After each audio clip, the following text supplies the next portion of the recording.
Les essais cliniques sont un enjeu majeur pour finaliser un développement de médicaments et établir le bénéfice d'un médicament et établir également son risque. Donc ces deux aspects sont clés, c'est comme ça qu'un médicament était revu par les agences.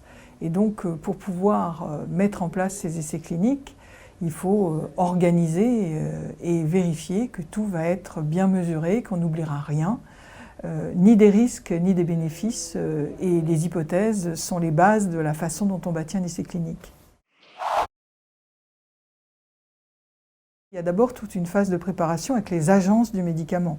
Quand on met un essai en place au niveau international, on travaille avec plusieurs agences, avec des procédures où chacune peut avoir des questions différentes. Et donc il faut répondre dans le dossier que l'on présente, qui est un dossier complet de tout ce qu'on connaît du produit, de tout ce qu'on connaît de l'état de l'art, c'est-à-dire qu'on sait comment on traite et on définit par exemple les comparateurs qui vont être utilisés dans l'essai clinique. Donc tous ces éléments sont discutés avec les agences qui vérifient que tout a été fait dans l'intérêt du malade. Le choix des partenaires d'un essai clinique est effectivement capital puisqu'on s'appuie sur un savoir-faire, une expertise et connaissance de la maladie. Donc on choisit à partir de gens qui ont publié dans ce secteur, qui ont le recrutement adéquat. Mais la publication n'est pas tout parce qu'il faut ensuite vérifier une faisabilité avec les cliniciens, c'est-à-dire qu'ils ont le temps disponible pour faire rentrer les malades dans un essai clinique, qui est un travail en plus. Et ils ont le temps pour expliquer aux patients exactement ce qu'ils attendent de lui dans cet essai. Ça a parfois des contraintes pour le patient de venir plus. Donc tout cet aspect est important dans la faisabilité. Il faut une part d'enthousiasme parce que c'est difficile, parce que ça prend du temps. Et donc le choix des partenaires intègre la part d'enthousiasme.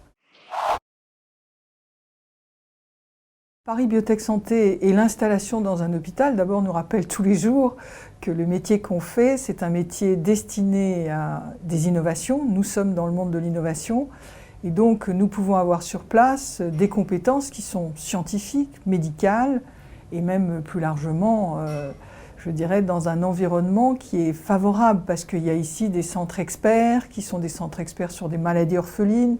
Donc vous trouvez à l'intérieur des hôpitaux aujourd'hui des hyper spécialisations qui vous mettent ensuite en réseau. Parce que, par exemple, dans des essais cliniques, on va travailler au niveau international. Et ce volet-là peut être clé parce que c'est comme ça qu'on monte les bons essais. Si les gens ont envie de travailler ensemble, ça favorise considérablement l'avancée des essais cliniques. Là, on est dans une euphorie qui est complète puisque tout le monde participe à une réalisation qui a une fin et cette fin est une bonne fin. Donc moi, j'ai eu la chance d'avoir plusieurs fois ce cas-là, ce qui fait qu'il y a dans ceux qui ont participé à cet essai une espèce d'appartenance à un groupe. Et c'est très important de réunir à ce moment-là tout le monde pour montrer cette réalisation, pour partager les résultats, les bons, les mauvais, parce qu'il n'y a pas tout bon dans un essai, mais il y a des informations de recherche aussi qui donneront lieu à d'autres essais. Donc ça, c'est absolument passionnant.